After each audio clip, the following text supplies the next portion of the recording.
Srinivasarao Telugu. Good afternoon dignitaries.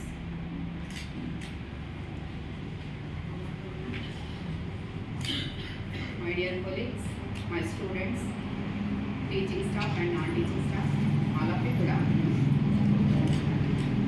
Spurti Foundation నుంచి ఈరోజు చక్కని భోజనం మీరే కాదు మేము కూడా తిన్నాం. సార్ యూ ఫెల్ట్ వెరీ చాలా అసలు గ్రేస్ఫుల్ అనిపించింది నాకు.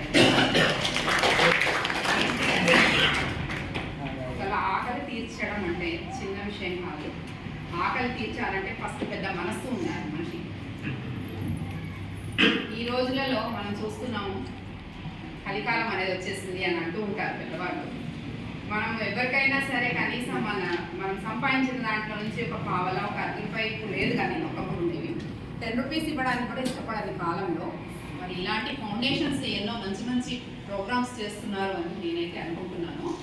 ఇక్కడికి నేను వర్క్ చేయడానికి అంటే జస్ట్ ట్రాన్స్ఫర్ మీద వచ్చినప్పుడు 3 months అయిందండి. వచ్చినప్పుడు ప్రిన్సిపల్ సార్ అప్పుడు నేను రాగానే ఫస్ట్ స్టాఫ్ మీటింగ్ నుంచే సార్ ప్రయత్నాలు మొదలుపెట్టారు. నేను అనుకున్నాను ఇదంతా అవుతుందా అంటే అట్లా ఏం జరగదు అనే ఇదిలో ఉన్నాను. బట్ సార్ ఏం చేస్తారంటే పట్టు మీద వరని విక్రమార్కుల్లాగా చాలా ట్రై చేస్తారు. అందరిని పంపించడం, టీమ్స్గా చేయడము. మరి కొలీగ్స్ అందరూ కూడా పాపం వాళ్ళు ఇక్కడ లోకల్ వాళ్ళు అయి ఉండేసరికి కూడా వాళ్ళకి చాలా ఎఫర్ట్స్ పెట్టడం కూడా వాళ్ళకి సాధ్యమైందని నేను అనుకుంటున్నానండి. ఎలాగో అలాగా మరి మా విద్యార్థుల కోసం ఈ భోజనాన్ని మీరు ప్రొవైడ్ చేస్తున్నారు స్ఫూర్తి ఫౌండేషన్స్కి. అందరి తరఫున నేను ధన్యవాదాలు తెలియజేసుకుంటున్నాను.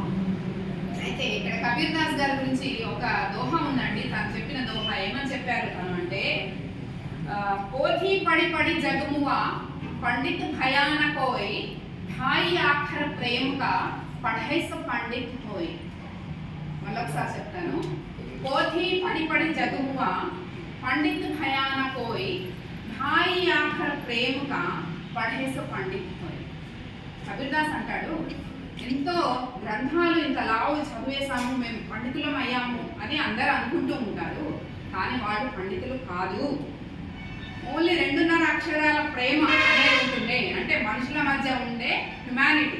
ఆ హ్యుమానిటీతో ఎప్పుడైతే మనుషుల్ని మనం చూస్తామో వాళ్ళే పండితులు అవుతారు. మరి ఈ దోహాకి కరాఖండిగా స్ఫూర్తి ఫౌండేషన్ అనేది నిలుస్తుంది అని నేను అనుకుంటున్నానండి. మరి పిల్లలందరి తరఫున చాలా చాలా ధన్యవాదాలు తెలియజేసుకుంటున్నాను. ఇక్కడ పిల్లలున్న నేపథ్యము వాళ్ళ ఇంట్లో ఉన్న పేరెంట్స్ ఎవరు ఇంట్లో ఉండరండి. వచ్చిన దగ్గర నుంచి నేను అమ్మాయిలతో నేను మాట్లాడుతూనే ఉంటాను, ఎస్పెషల్గా అమ్మాయిలతో. ఏంటమ్మా బాక్స్ తెచ్చుకున్నావా, ఏం కర్రీ అని అడగడంలో నేను ఫస్ట్ ఏంటి తెచ్చుకోలేదా అంటే తెచ్చుకోలేదు అనడం, వాళ్ళు అన్నం తినలేదంటే మేడం ఎక్కడ తిడతాను అని దాచుకొని కూర్చోవడం, కామ్గా అటు పక్కకి వెళ్ళిపోవడం, ఇలా చేస్తూ ఉంటారు. నేను అనుకునేదాన్ని ఏంటి అసలు పాపం చెప్పడానికి కూడా ఇష్టపడట్లేదే, మరి అయ్యో వీళ్ళకి ఏమైనా చేస్తే బాగుండు అంటే ప్రిన్సిపల్ సార్ ఆల్రెడీ ఆ యుద్ధం మొదలుపెట్టారు. మమ్మల్ని కూడా అందులో భాగస్వాములు చేశారు. మొత్తానికి స్ఫూర్తి ఫౌండేషన్ ఇక్కడికి వచ్చేటట్టు అందరికీ ఇక్కడున్న పిల్లలందరికీ చాలా వాల్యుబుల్ ఆస్పీషియస్ ప్రెజెంట్ అనుకుంటున్నాను నేనైతే. అసలు ఏదైనా ఆస్తి ఇస్తే అది ఆస్తి ఇచ్చారు అని అనుకోవచ్చు, డబ్బులు ఇస్తే డబ్బులు వచ్చాయనుకోవచ్చు, కానీ కడుపులో ఆకలి మంటలని చల్లార్చడానికి మా విద్యార్థులందరికీ కూడా మీరు ఆపన్న హస్తం అందించారు. థ్యాంక్ యూ టు స్ఫూర్తి ఫౌండేషన్.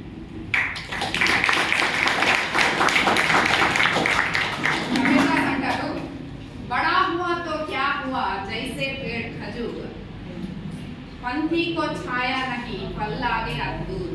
ఆయన ఆ కాలంలోనే 14వ శతాబ్దంలో పుట్టారు. ఆ కాలంలో ఆయన చెప్పడం ఈ రోజు వరకు కూడా మేము ఆ దేహాలను బలవేస్తూనే ఉన్నాం. దాని యొక్క మీనింగ్ చెప్తాను నేను. బడా హువాతో క్యా హువా, గొప్పవాడైతే ఏంటి అసలు. జైసే పేड़ ఖజూర్, ఖజూర్ చెట్టు ఎలా ఉంటుంది, చాలా ఎదుగుతుంది, పొడవైంది. లేకిన్ పంథీ కో ఛాయా నహీ దేతా హై, అంటే బాటసారికి దాని నుంచి నీడ అనేది ఏమీ దొరకదు. ఫలం ఏమైనా అందుతుందా అంటే అది ఎక్కడో ఉంటుంది ఆ ఫలం. కాబట్టి గొప్పవాళ్ళైనంత మాత్రాన వాళ్ళు, పెద్దవాళ్ళైనంత మాత్రాన వాళ్ళు సజ్జనులు గొప్పవాళ్ళు కాదు. నలుగురికి ఉపయోగపడినప్పుడే ఆ సజ్జనులు అనే వాళ్ళు సజ్జనులుగా ఉంటారు, గొప్పవాళ్ళై ఉంటారు అని నేను యొక్క భావన.